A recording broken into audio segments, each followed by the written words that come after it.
Good evening, everyone. I'm Shivani Gupta. Thanks a lot for staying with us.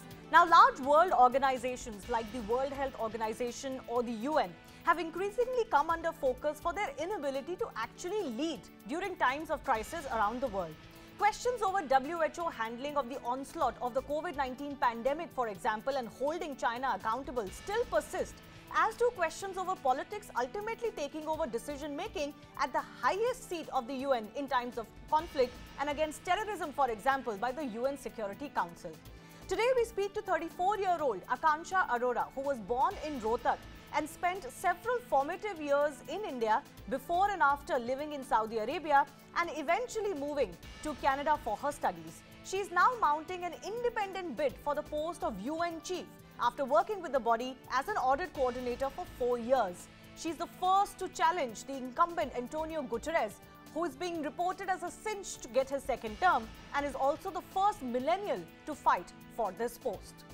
Arora raises several questions on where exactly the billions of dollars of the UN actually go.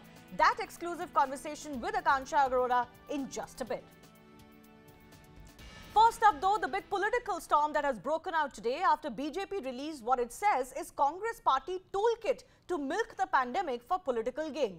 Sambit Patra of the BJP hit out at the toolkit, saying the Congress was using the pandemic to deliberately target PM Modi and the central government. Patra claimed that Congress workers were instructed to call the mutant strain found in India as Indian variant or even Modi strain. There is even an allegation that help being provided on social media by Congress workers was planned by booking beds in quote-unquote friendly hospitals. The Congress party has dismissed all allegations, calling the document released by BJP fake, and have also threatened to file an FIR for forgery against the BJP president JP Nadda himself and Sambit Patra. They have given a police complaint in this regard. बहुत दुख के साथ कहना पड़ रहा है कि जो डॉक्यूमेंट आज सोशल मीडिया के माध्यम से और कई मीडिया चैनल जिस न्यूज़ को अभी चला रहे हैं उससे हमें प्राप्त हुआ है। आप देख सकते हैं सोशल मीडिया में और मीडिया के न्यूज़ में भी आज कांग्रेस पार्टी का एक टूल किट चल रहा है कि किस प्रकार से ये जो महामारी है, ये जो कोरोना का पेंडेमिक है, उस पेंडेमिक में भी, उस विपत्ति में भी किस प्रकार राजनीति करनी है और किस प्रकार से भ्रम की स्थिति को उत्पन्न करते हुए कांग्रेस पार्टी अपने राजनीतिक मंसूबे को मजबूत करना चाहती है। वह इस टूल किट से पूरा देश आज कांग्रेस के मंसूबों को, कांग्रेस के इंटेंशंस को, कांग्रेस के जो भ्रम फैलाने की नीति है उसे जान रही है। कैसे भाजपा का डर्टी ट्रिक डिपार्टमेंट कांग्रेस को बदनाम, कोई पोस्टर लगा के अगर वैक्सीन का अधिकार मांगे उसे गिरफ्तार करें। हमारे पास जो सबूत है हम FIR लिखाएंगे भारतीय जनता पार्टी के डर्टी ट्रिक डिपार्टमेंट के, Congress लिखाएगी।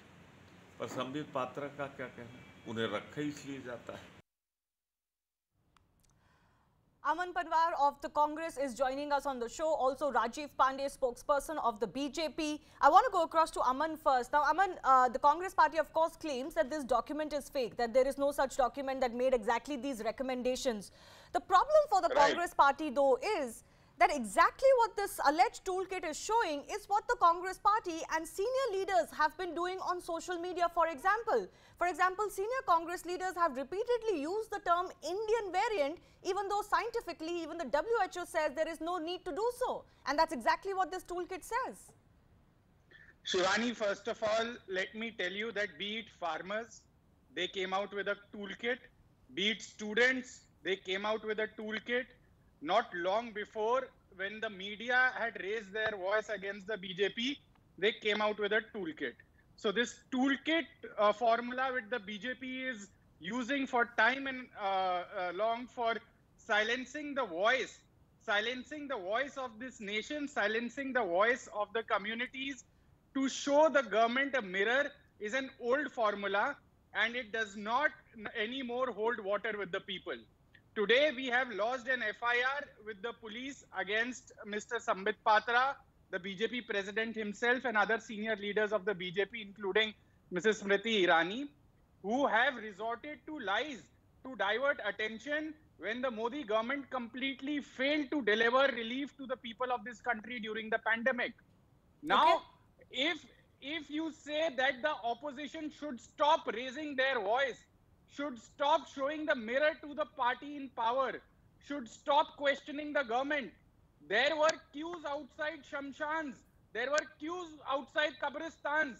Earlier, people used to call up influential people to get hospital admissions, get tests done. This time, what we saw was people were calling influential people to get their near and dear ones cremated. Okay. This was the situation. Okay, let me quickly go across to Rajiv. Aman, I'm going to come back to you. Let's go point by point. I also have some points to make to what you raised. Rajiv, respond. That why is any kind of attack by the opposition to hold the government accountable be seen in this fashion that it is called a toolkit? Shivani, it's a laughable argument by my friend, the Congress spokesperson. I wish to say only three things.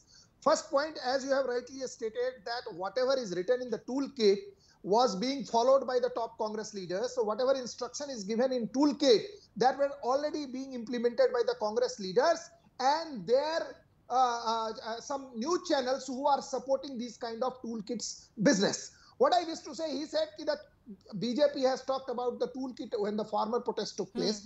Even the people who were charged in that case, they said, yes, this toolkit was there, but that toolkit is not illegal. Can Congress today say that, yes, we have prepared this toolkit, but it is not illegal because we wanted to attack the BJP government? I agree with him. I agree with the Congress spokesperson that you can oppose BJP, but in that you cannot say that we have to target Kumbh, not Eid. We have to not say Chinese virus or Wuhan virus. We have to say Modi virus. One second, Pawarji, I did not interrupt. Shameful. Please, sir, it doesn't look nice. It doesn't look nice. We both are responsible people. Let's wait. Just wait for 30 more seconds. What I'm trying to say, Shivani, if I'm very happy that they have filed a criminal case, now this will go to the root of the cause, that who has prepared this toolkit. And what two toolkits he has referred, in both the case they accepted, yes, we prepared this toolkit for the farmer unrest. Okay. They did not say that we have not created this toolkit. Today Congress party should accept and say, yes, we created toolkit. Okay. We are demonizing India. We are demonizing Indian democracy. We are demonizing Kumbh. We are deliberately booking all the beds in the hospital so that people should die. Not all the hospitals and not all the beds. The idea of the alleged toolkit says that book some beds in quote-unquote friendly hospitals through local politicians and release them only on our instructions. But Aman, I want to come to you on another aspect. 1 second, please. The aspect of Central Vista, for example, there are multiple pages devoted in this alleged toolkit to Central Vista project. And there is, the allegation is that the toolkit also says that please raise the question that this is Modi's residence, Modi's home, Prime Minister's, individual residence. And Congress has raised that, mind you. It has happened. It has played out. The question I want to ask you, 1 second, the question I want to ask you is that why is the Congress party raising this? Congress party was in agreement that we need a new parliament. The Central Vista project is not just Prime Minister's residence. It's about ministries on North and South block. It's about the new parliament building, which you also wanted. On top of that, the COVID fight is not restricted because of lack of funds. So this correlation that 20,000 crore is being spent on Central Vista doesn't make sense because it's not that we don't have money to fight COVID. Shivani ji, my humble question to you is that these 20,000 crores which are being spent for the Central Vista over multiple years, not in 1 year. Should we spend them on constructing monuments at this time, or should we spend this money on buying vaccines for the people of our country? But sir, the government is saying that we have the money to buy vaccines. It's not like there's no money. Let me complete. Should we spend this money on building infrastructure for hospitals? Should we spend this money on giving the medicines of which there is a huge dearth in the market as on today? Okay. Should we spend this money on buying oxygen concentrators which are being black? So please tell me that this money is more important to build these monuments which can wait, which can maybe be thought over, or should we spend this money for saving the lives of our people? Let Rajiv respond. Let Rajiv respond. Shivani ji, last month GST collection was more than 1 crore 41 lakh thousand crore. Yes. What I am saying, these kind of things, that means the Congress party is saying that you don't spend on anything. You don't construct road, you don't construct any other building, you don't do any other things, and you just show that you are doing COVID not management. what we are saying. No, he's talking about monuments, quote-unquote monuments. Although I'm not sure, if the Central Vista project can be called a monument. It is, of course, to house the new parliament and the new ministries. All right, let him respond. It's a PMO house. It's not anybody's personal house. It's a parliament for the country, not anybody's personal house. It's a parliament for the country in which all political parties are going to sit and make laws for the country. Third point, why this 20,000 crore rupees which they are talking, this is not going to spend today. It is going to spend in a span of time. Even in Maharashtra, they are constructing new Vidhan Sabha Bhavan. These kind of issues, because Congress party is unable to raise any other issues, because any political party will try to raise the issue if there is corruption. There is no corruption. If there is a terror strike in the country, like it used to happen every year in the Congress party, Delhi, Bombay, Bangalore, Hyderabad. Now that is not happening. Shivani ji, can I come in? They got one point about the sudden rise of the, health is a subject, a state subject. Okay, Rajiv, I don't want to go into that. Please, I'm going point by point. What is happening in Maharashtra? I'm going point by point. How many people have died in Maharashtra? Okay. I'm going point by point. My final question to you, Aman, is that the central, argument against Congress politics over the last few weeks has been that play a constructive role.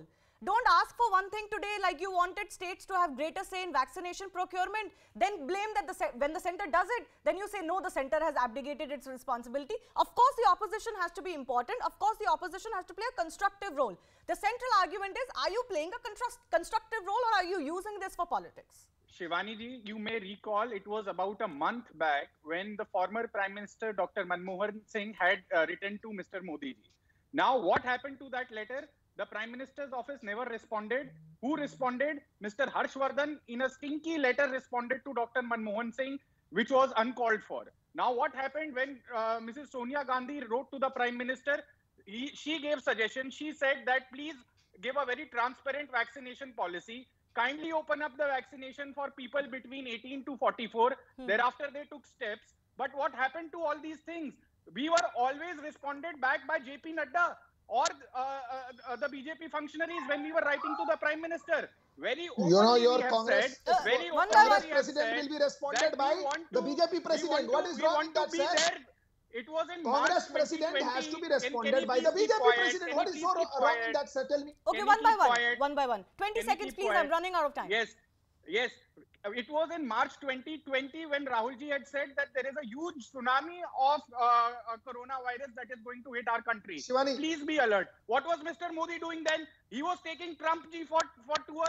He was taking him around the country and he became a super spreader. Exactly the way he became a super spreader in West Bengal election. No, but can I just say, this argument that only the center... One second, please, let me come in. This is exactly the problem. I would say that I also personally have, that you cannot only say that central government has failed. You can, of course, make the allegation. But what about state governments' accountabilities? If state governments are not going to work and have accountability, why are they in power? That's a separate question. 30-40 seconds to Rajiv Pandey. Rajiv, my question to you is this. Shivani ji. 1 second. My question to you is this. How will you prove this is an actual toolkit? You may have to do so. Are you prepared to do so? And are you going to only respond to allegations by allegations? No. Shivani ji, first I wish to say that central government and all state government, including BJP government, non-BJP government, are fighting against COVID. I am not behaving like Sonia Gandhi and Rahul Gandhi. All government, including BJP, non-BJP government. That is first point. As far as the toolkit is concerned, now they have filed a criminal case. So there will be investigation. See what the people there will be investigation. And in an investigation, it can be easily proved that what is the source of this document. Okay. I am grateful to the Congress party that they have taken this matter to the police station. So now there is no need to ask for fresh investigation. Let one FIR be registered and action should be taken against the people who have created this all right. Who have circulated my question, my central point also is that the BJP believes this is against the country, then you should be prepared to do more. Just making an allegation and exposing Congress is not enough. All right, I leave it at that. I thank both of you for joining us. Moving on to the other special interview we've lined up for you today, and that's with Akanksha Arora. She's 34-year-old Indian origin candidate, independent candidate, taking on the incumbent Antonio Guterres for the UN's top position. Akanksha, thanks a lot for speaking to CNN News 18. Let me begin by asking you about the process of the election itself, for which you are mounting an independent bid. The process in the past has been criticized for being regressive and opaque, often compared to a papal conclave. And just when you thought that gates will open up for more, it seems like the UN has gone back. Hi, first of all, thank you so much for having me. I want to start by agreeing with you that you're right, that the selection process for the most important job in the world, Secretary General, is not transparent, is not open.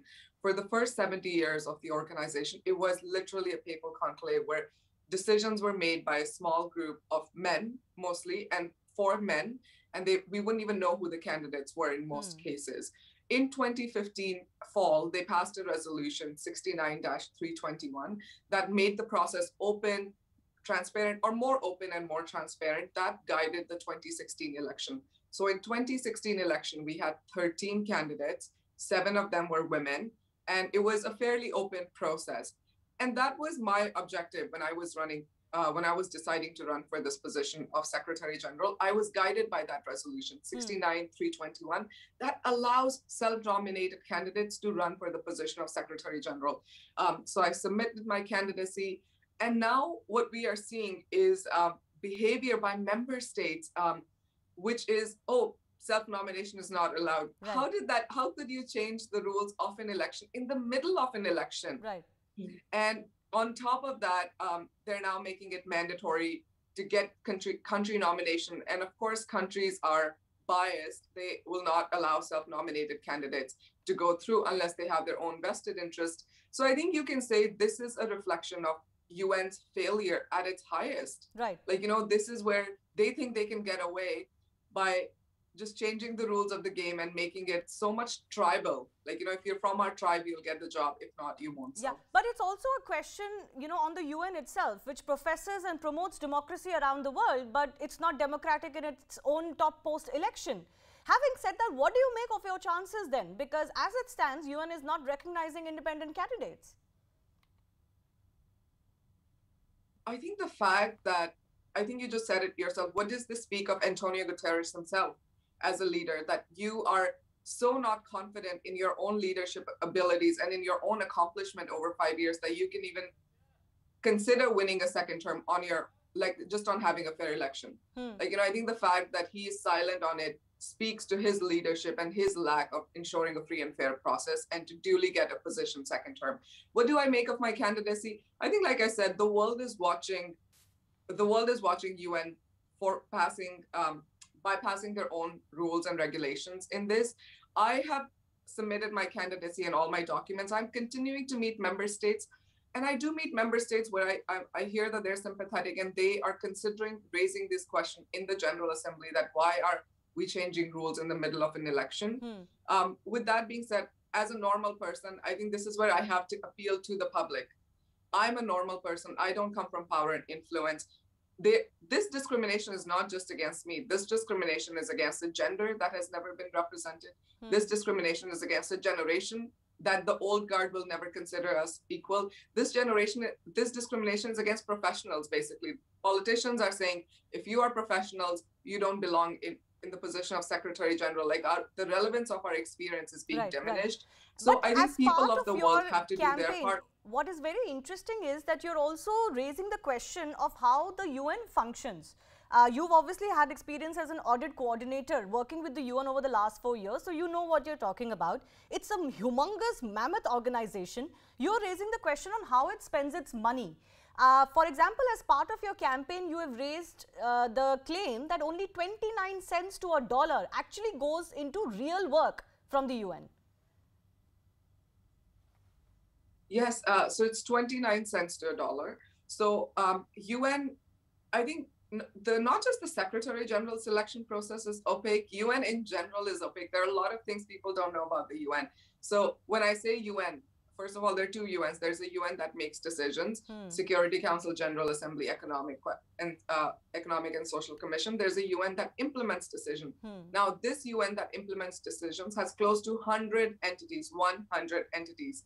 This has a budget of more than $50 billion, and they spend 29 cents of every dollar for the actual cost. Rest of the money goes into bureaucracy of overhead salaries and the business model of the UN is transitioned from actually serving people to holding conferences, writing reports, and showing that they do something versus doing something. When it comes to climate, that number for every dollar is 15 cents, 1/5 to the dollar that goes into nature-based solutions. Rest goes into talking about climate and climate solutions in the world. So I think what the consequence of this is that the world today is not seeing any of the results of the UN. Like, the UN today has become irrelevant to the people. UN today has become almost an elite entity that doesn't even cater to the needs of people. And I think just the Israel-Palestine conflict and all the conflicts in the world, Myanmar, Tigray conflict, I think just the way UN has handled it is almost like this is an organization that's just rubber stamping the decisions of UN, not really taking its own positions in meeting the needs of the people. In fact, last year, Narendra Modi, Indian Prime Minister, had raised questions over the UN's relevance in today's world. In his address to the UNGA, he had raised the precise question that if whether the UN is relevant today in the present avatar that it follows. He had actually batted for reforms which have been long pending, and India, of course, has its own concerns with the Security Council reforms not taking place and India not getting its rightful place. I completely agree with the statement that you just quoted from PM Modi, that the organizations were created in 1945 or around that time mostly and are not relevant today. And I'll give you a simple example. A lot of UN agencies spend money on development. And what does that look like? That looks like promoting SDGs. That looks like writing reports about SDGs. That looks like holding conferences and summits around SDGs, but not really implementing those SDGs. So the job in development has to become about talking and not really implementing at the ground level. Like, we're far off from the ground. So we first need to stop the business model of talking, because the world is on the same page when it comes to SDGs. There's no one who denies that these are not good goals. They are not supposed to be achieved. Let's pivot into actioning. And even when it comes to actioning, let's just pivot into providing universal internet, universal education, the foundation of SDGs. Right. Once you provide the tools for 21st century to the people, the world would develop automatically. The other thing is humanitarian. This is where UN is the only entity that can do anything when it comes to humanitarian work, that in crisis, conflict, and refugee crisis, or in a natural disaster situation. We don't spend enough money there. We actually don't invest as much as we should. I'll give you a simple example. Refugee is a huge crisis that impacts all over the world. Today, UNHCR says they cannot meet the needs of all the refugees because of a funding shortfall of more than $4 billion. Yet their annual travel budget, which includes business and first class, is $2.3 billion. Like, who told them to spend money on travel and not feed the hungry, not provide basic necessities for the hungry? I think that's a very good question. In 2010, they got... You're raising a very important question about how this has become such a large body that is failing to meet its objectives, even though it has hundreds of bodies and groups and committees, and as you said, billions of dollars being spent on travel alone. Before I let you go, though, I want you to speak a little bit about your background too, Akanksha, because you're, of course, someone who hails from India. It's good to see someone from India mounting this bid to be the first millennial to lead the UN body. Just give us a sense of your background, because you come from a refugee family in Pakistan that moved to India. Yeah, so all four of my grandparents left Pakistan to India after the partition. On my dad's side, they settled in Moga. My grandparents were street vendors. Of course, back then you didn't have like any job programs. You had to do what you could to support your family. So they sold teas and samosas. They couldn't complete their education. Their goal was to make sure their children are educated, and they were successfully able to do that. On my mom's side, my grandfather was the only working member supporting a family of 7. And he was a mailman with the government. He would deliver mail on his bicycle. Again, just wanted to educate his children so they had a better and brighter future. And he was able to. So my parents are physicians. I was born in Rohtak. And my parents were finishing their med school when I was there. So my first year, I was raised by my nanny. And my parents would visit me a lot. And then I moved in with my parents when they finished their med school. Okay. We moved to Delhi later. And at 6, we moved to Saudi Arabia. Saudi was a really good childhood as well for me because it was a different place. And I think that was where I had my first exposure to being a human and not really belonging to one gender or nationality, because you see people in different language, but you realize, you know what, we're all the same. Like, you might speak differently, you might eat different than I do, but we're all the same. Saudi did have schools for girls, but in Arabic. I couldn't pick up math and stuff in Arabic. So I was homeschooled until 9, moved back to India for boarding school. Again, so supported by my extended family, my uncles, my aunts, my cousins, my grandparents. I mean, just like any Indian, like, you know, it takes a village to raise a community, and we're such a communal family. So 18, moved to Canada for college. And but I think just in terms of my experiences in India, once you're Indian, you're always Indian. My parents are Indians, my whole family is Indian. So I am truly a person of our country. And I think people ask me, where do you get the courage to do this, to mount a campaign? And I think it comes from being an Indian. Because, you know, in India, if someone falls on the street, 10 people come and say, oh my God, are you okay? In New York, one person falls, no one comes. They're like, okay, they just walk past you. Right. And I think that's what makes us so special, is we are not a community that is so self-interested. We always care about others. And I think that's why I'm running for this candidacy, is because I will be fine. Will the world be fine? Like, you know, we're all fine in our own little worlds, but what about others? And I think there's no one speaking out for those who have no voice. And I think for me, that was important to bring to the stage. Well, India does follow the principle of the world is one family. Thanks a lot for speaking to us, and we wish you all the best. Let's see if there is pressure mounted on the UN to open up its election process and actually make it a free and fair election. With that, it's a wrap on this edition. Thanks a lot for watching.